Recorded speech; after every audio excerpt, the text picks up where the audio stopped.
अरे विद्यार्थियों नमस्कार। विद्या मंदिर के ऑनलाइन क्लासरूम में आप सभी का स्वागत है। पिछले वीडियो में हमने अंग्रेज और मराठों के जो बीच युद्ध हुए थे उनके बारे में चर्चा की थी। आज हम अंग्रेज और मैसूर युद्ध जो हुए उनकी चर्चा करेंगे। 4 युद्ध हुए हैं इनके। मैसूर, आंग्ल मैसूर प्रथम युद्ध, आंग्ल मैसूर द्वितीय युद्ध और आंग्ल मैसूर तृतीय युद्ध, चौथा आंग्ल मैसूर युद्ध। ये 4 युद्ध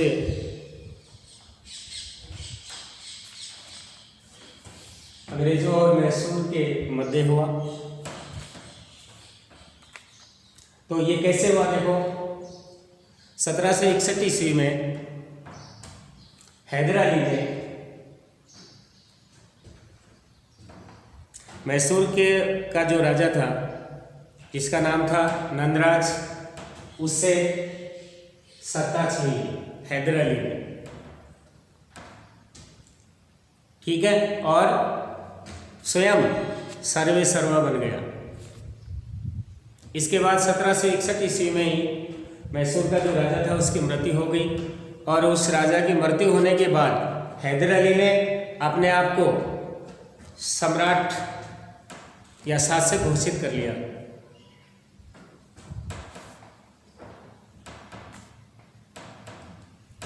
अंग्रेजों की जो साम्राज्यवादी महत्वाकांक्षा थी उसमें अब क्या हो गया, हैदर अली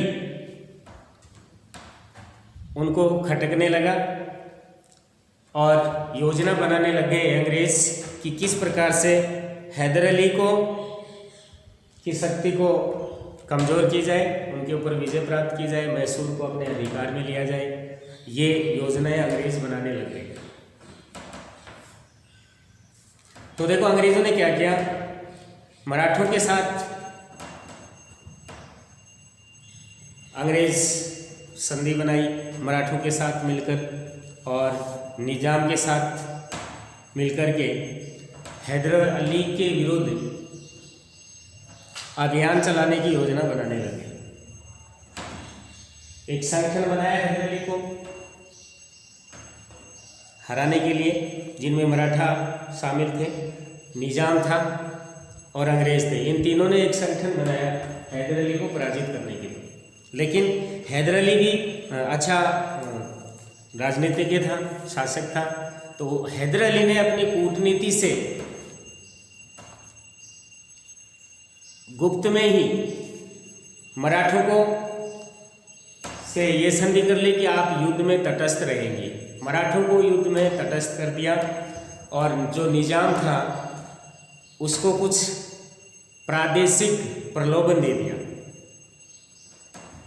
ठीक है, और हैदर अली अपनी ओर उनको मिला दिया। हैदर अली 1767 ईस्वी में हैदर अली ने ब्रिटिश प्रभाव वाले जो क्षेत्र थे उन पर आक्रमण कर दिया।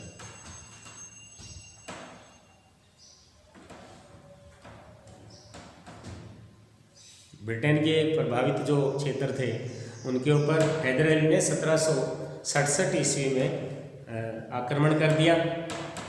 अंग्रेज पराजित हो गए, अंग्रेजों को हरा दिया गया, अंग्रेज लाचार हो गए और हैदर अली के साथ में अंग्रेजों ने 4 अप्रैल 1769 ईस्वी में एक संधि की जो मद्रास की संधि के नाम से जानी जाती है। और इस संधि में क्या तय किया गया, इस संधि के अनुसार एक दूसरे के जो जीते हुए प्रदेश थे वो वापस लौटा दिए, यानी अंग्रेजों के जो जीते हुए थे वो अंग्रेजों को दे दिया गया इस संधि के तहत, मद्रास की संधि के तहत। और टीपू सुल्तान के जो अंग्रेजों ने अधीन किया था क्षेत्र, वो हैदर अली का जो क्षेत्र थे अंग्रेजों के पास, वो हैदर अली को दे दिया गया। इस प्रकार से ये जो प्रथम आंग्ल मैसूर युद्ध है ये समाप्त हुआ, ठीक है। इसके बाद में देखो द्वितीय आंग्ल मैसूर युद्ध। अंग्रेज प्रथम मैसूर युद्ध में अंग्रेजों की पराजय हो गई थी और उस पराजय का बदला लेने के लिए अंग्रेज इसमें द्वितीय जो मैसूर युद्ध है, मैसूर को जीतने की योजना बनाने लगे। प्रथम हार का बदला लेना चाहते थे अंग्रेज। इधर देखो, हैदर अली अंग्रेजों का जो गुंटूर क्षेत्र था, गुंटूर क्षेत्र, उसके ऊपर अधिकार कर लिया था। उससे नाराज हो गया था हैदर अली। ये भी कारण था इसका दूसरे मैसूर युद्ध का। हैदर अली ने निजाम और मराठों के साथ मिलकर अंग्रेजों के विरुद्ध युद्ध कर दिया। जो दूसरा युद्ध था, जो द्वितीय आंग्ल मैसूर युद्ध माना जाता था। निजाम को, मराठों को हैदर अली अपने साथ मिला लिया, एक संगठन बना लिया और उन्होंने अंग्रेजों के विरुद्ध युद्ध छेड़ दिया। ठीक है ना। अब देखो, जुलाई 1780 ईस्वी में ये तीनों मिलकर के अंग्रेजों को के विरुद्ध युद्ध छेड़ दिया इन्होंने। लेकिन 7 दिसंबर 1782 ईस्वी में हैदर अली की मृत्यु हो गई, अकस्मात मृत्यु हो गई। और उसका जो पुत्र था टीपू सुल्तान, उसने उसके जो कार्यभार है उसको संभाला। 1 वर्ष तक टीपू सुल्तान अंग्रेजों के विरुद्ध लड़ते रहे। दोनों लंबा चलाए 1 साल तक का, और दोनों तरफ के जो पक्ष थे वो युद्ध से परेशान हो गए। और परेशान होकर के 11 मार्च 1784 ईस्वी में अंग्रेज और टीपू सुल्तान के बीच, ठीक है, एक संधि हो गई जो मंगलौर की संधि के नाम से जानी जाती थी। और 11 मार्च 1784 को ये मंगलौर की संधि हुई। इसमें भी यही तय किया गया कि एक दूसरे के जो जीते हुए प्रदेश थे, विजित प्रदेश थे, वो वापस कर दिए गए। और अंग्रेजों ने ये तय किया कि हम मैसूर के मामले में कोई भी दखल अंदाजी नहीं करने का अंग्रेजों ने वचन दिया। ठीक है। इस प्रकार से मतलब आंग्ल मैसूर द्वितीय युद्ध समाप्त हुआ।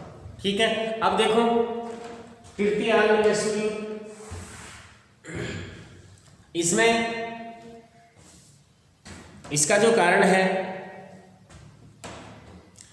अंग्रेज मैसूर का जो प्रभाव था वो समाप्त करना चाहते थे। दूसरी ओर टीपू सुल्तान मालाबार की सुरक्षा हेतु कोचीन में स्थित डचों के दुर्ग थे 2, जिसका नाम था, एक का कागनूर और दूसरे का आईकोट, उसको खरीदना चाहता था टीपू सुल्तान। लेकिन अंग्रेजों का जो वफादार था या अंग्रेजी समर्पित ट्रावनकोर का जो राजा था, वो इन दोनों दुर्गों को खरीद लिया। इससे टीपू सुल्तान नाराज हो गए। ठीक है। और अप्रैल 1790 ईस्वी को टीपू ने नाराज होकर के ट्रावनकोर के ऊपर आक्रमण कर दिया। टीपू ने वीरतापूर्वक मुकाबला किया, लेकिन अंत में 23 फरवरी 1792 ईस्वी में टीपू सुल्तान को एक संधि करनी पड़ी, जो 23 फरवरी 1792 ईस्वी को श्रीरंगपट्टनम की संधि के नाम से जानी जाती है। और इस संधि में क्या तय किया गया, देखो, मैसूर का आधा भाग टीपू से चला गया और युद्ध क्षति के रूप में 3 करोड़ की राशि अंग्रेजों को देनी पड़ी। टीपू सुल्तान को अपने 2 पुत्रों को बंधक के रूप में अंग्रेजों के पास रखना स्वीकार करना पड़ा। ये इस प्रकार से ये जो तृतीय आंग्ल मैसूर युद्ध है ये समाप्त हुआ। अब अंतिम देखो, चतुर्थ आंग्ल मैसूर युद्ध, इसमें 1798 ईस्वी को ईस्ट इंडिया कंपनी का जनरल जो था, गवर्नर बनकर लॉर्ड वेलेस्ली भारत आया। और लॉर्ड वेलेस्ली ने एक सहायक संधि प्रारंभ की, इस सहायक संधि का मतलब था कि जो भी राजा, जो भी शासक इस सहायक संधि को स्वीकार करेगा वो अंग्रेजों के अधीन हो जाएगा। अंग्रेजों की आधी सेना वहाँ अपने पास रखनी पड़ेगी। कोई भी आक्रमण करना है तो अंग्रेजों को पूछना पड़ेगा, उनसे स्वीकृति लेनी पड़ेगी। ये सारी बातें जो थी उस सहायक संधि में रखी जाती थी और इसने सहायक संधि का प्रयोग किया लाडवेले जिले ने। लेकिन टीपू सुल्तान इस संधि को स्वीकार करने से मना कर दिया, यानी इसने इस सहायक संधि को अस्वीकार कर दिया, क्योंकि वेलेस्ली की जो महत्वाकांक्षा थी वो ये थी कि मैसूर के ऊपर से टीपू सुल्तान का जो ये शासन है वो एकदम से समाप्त कर दिया जाए, ये चाहते थे। लेकिन टीपू सुल्तान ने सहायक संधि को अस्वीकार कर दिया और अस्वीकार करने से अप्रैल 1799 ईस्वी को टीपू के विरुद्ध युद्ध अभियान प्रारंभ कर दिया अंग्रेजों के द्वारा। 4 मई 1799 ईस्वी को अंग्रेजों ने श्रीरंगपट्टनम के दुर्ग पर विजय प्राप्त कर ली, उसको जीत लिया और टीपू सुल्तान युद्ध करते हुए मारा गया। और इस प्रकार से ये चारों जो युद्ध हैं ये मैसूर और अंग्रेजों के बीच हुआ। ठीक है, आज के वीडियो में इतना ही। धन्यवाद।